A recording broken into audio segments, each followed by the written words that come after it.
America के जेक Sullivan जो कि नेशनल सिक्योरिटी एडवाइजर हैं, वो और नेतन्याहू ने एक जामिया प्लान बनाया है कि ईरान को न्यूक्लियर वेपन्स की हसूल से कैसे रोका जाए।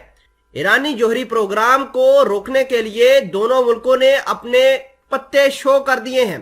अमेरिका मिडल ईस्ट के अंदर अपनी नई बेसिस बनाएगा, इसके अलावा अपनी जो पेट्रोलिंग है उसको बढ़ाएगा और पर्शियन गल्फ के ऊपर ज्यादा अपना चेक एंड बैलेंस बनाएगा। हमने हाल फिलहाल के अंदर देखा कि ईरान ने पर्शियन गल्फ को डोमिनेट करना शुरू कर दिया है।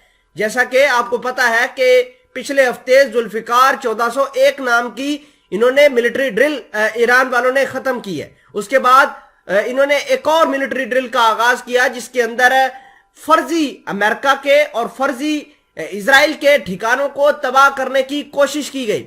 नाजरीन ग्रामी, आपको यह भी बता दें कि ईरान ने भी इस प्रियम्पशन को लेकर, इस अटेंशन को लेकर वक्तन फवक्तन जो है वो अपनी ताकत को बढ़ाना शुरू किया है, अपनी ताकत दुनिया को दिखाना शुरू किया है ताकि दुनिया वाले देखें कि ईरान ने हाल फिलहाल के अंदर किस तरीके से ताकत का हसूल किया है। हमने ये भी आपको बताया कि अमेरिका और इजराइल इस बात से भी खौफ में मुब्तला है कि रशिया ईरान के अंदर एयर डिफेंस सिस्टम तैनात कर रहा है। रशिया ईरान के फजाई पावर को ताकतवर बना रहा है और न सिर्फ ईरान की फजाइया को यह सपोर्ट हासिल है बल्कि सीरिया के अंदर भी जो रशिया है वो अपने डिफेंस सिस्टम और अपने फाइटर जेट तैनात कर रहा है, जिसकी वजह से इजराइल के अंदर खलबली मची हुई है।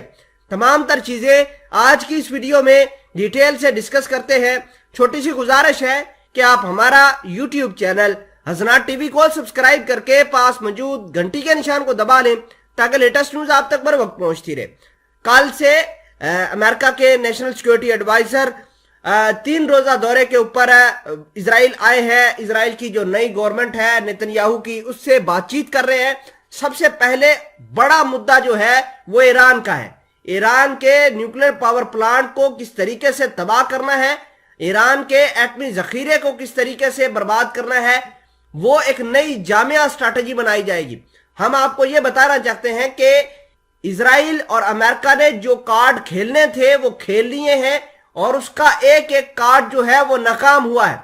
हमने देखा कि इजराइल ने मोहसन फखरीजादा 2020 के अंदर उनको शहीद किया, कासम सुलेमानी को शहीद कर दिया।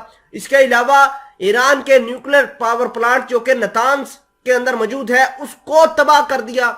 लेकिन आज इजराइल खुद परेशान है कि हमने ये सारे काम करने के बाद, एहतजाज करवाने के बाद, रजीम चेंज करवाने की कोशिश करने के बावजूद ईरान कायम और दायम है।